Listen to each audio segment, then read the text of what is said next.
নামা সমান সমান, না বদের আমল পাল্লা বাড়ি হইল, না নেকির পাল্লা বাড়ি হইল। রব্বুল আলামিনের পক্ষ থেকে বলা হবে যাও নিয়ে আসো, নেকি কোথা থেকে জোগাড় করবা, নেকি নিয়ে আসো। নেকি যদি এক নেকি নিয়ে আসতে পারো তোমাকে জান্নাতের ফয়সালা করা হবে। পুরা মাঠ ময়দানের মধ্যে সে খোঁজাখুঁজি করবে, তালাশ করবে, কেউ তাকে নেকি দিবে না। এক আল্লাহর বান্দা জিজ্ঞেস করবে কি ভাই তোমার কি পেরেশানি? ওই ব্যক্তির সারা জীবন কোনো নেকি নাই, একটা নেকি, সারা জীবনের কোনো নেকি নাই, গুনার পাল্লা শুধু একটা নেকি। ওই ব্যক্তি জিজ্ঞাসা করবে ভাই তোমার কি অবস্থা, কেন এত পেরেশান?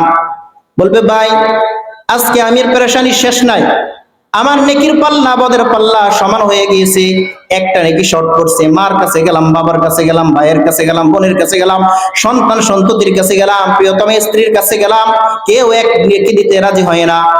ওই ব্যক্তি বলবে ভাই আমার কাছে একটা নেকি আছে, নিয়ে যাও।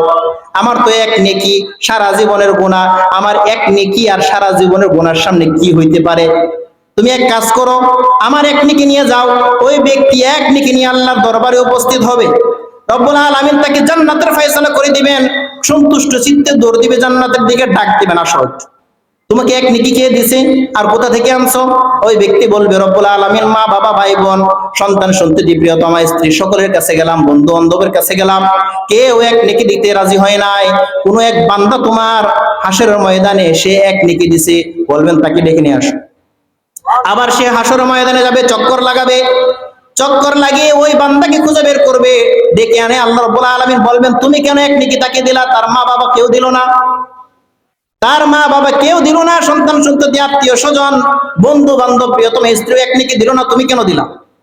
তখন আল্লাহ তাআলার কাছে ওই বান্দা বলবে রব্বুল আলামিন আমার জীবনে কোনো নেকি নাই, একটা নেকি ছিল, সারা জীবনের গুনার পাল্লা নিয়ে আমি দাঁড়াইবো, আমার হিসাব হবে। এই বান্দা জীবনে নেকি অনেক, বদির পাল্লাও আছে, দোয়াটা সমান হয়েছে, আমারটা তো নিশ্চিত বদির পাল্লা বাড়ি হয়ে যাবে, যেহেতু বদি অনেক বেশি, গুনাহ অনেক বেশি। তাহলে আমার নেকি যদি একটা আমার কাজে না আসে, এই বান্দা এক নেকির কারণে জান্নাতে যাইতে পারতেছে না, আমার তো কাজে আসবে না, এক নেকি তাকে দিয়ে দিলে তার কাজে আসবে, এই চিন্তা করে তাকে দিয়ে দিছি। সুবহানাল্লাহ। রব্বুল আলামিন ডাক দিয়ে বলবেন আরে বান্দা আমার চেয়েও বেশি সখী নাকি, আমার চেয়েও বেশি দাতা নাকি তুই? যা তোকে আজকে এক নেকির বিনিময়ে সারা জীবনের গুনাহ মাফ করে দিয়ে আজকে তোকে জান্নাত দিয়ে দিলাম। আল্লাহ এক নম্বরে এক নেকি দিয়েও কি করে দেয়? জান্নাত দিয়ে দেয়। কয় নেকি দিয়ে? এক নেকি দিয়েও জান্নাত দিয়ে দিতে পারে। তবে আল্লাহ রাব্বুল আলামিন জান্নাতের কাজ করতে বলছেন আর জাহান্নামের কাজগুলো থেকে বিরত থাকতে বলছেন। যে আয়াতটা পড়ছিলাম ইয়া আইয়ুহাল্লাযীনা আমানু কু আনফুসাকুম ওয়া আহলিকুম নারা, হে ঈমানদাররা নিজে জাহান্নাম থেকে নিজেকে বাঁচাও এবং পরিবারকে বাঁচাও। আমরা মোটামুটি সকলে চেষ্টা করি নিজে নামাজ পড়ার জন্য, নিজে নামাজ পড়ি এই চেষ্টা করি, নিজে হজ করি এই চেষ্টা করি, নিজে যাকাত দেই, এই কাজগুলো আমরা করি কিনা? মাঠের মধ্যে যারা বসা আছেন অধিকাংশই নামাজি, দেখে বোঝা যাইতেছে নামাজ পড়ে আসছে অনেকে, আবার অনেকে হজ করছেন, ওমরা করছেন, এমন আছে। নিজের বেলায় আমরা চিন্তিত, নিজে আমল করতেছি। দ্বিতীয় অংশ রব্বুল আলামিন যেটা বলছেন ওয়া আহলিকুম নারা, তোমার পরিবারকে জাহান্নাম থেকে বাঁচাও, এটা সম্পর্কে আমরা উদাসীন, এই জিনিসটা সম্পর্কে আমরা বেশি উদাসীন।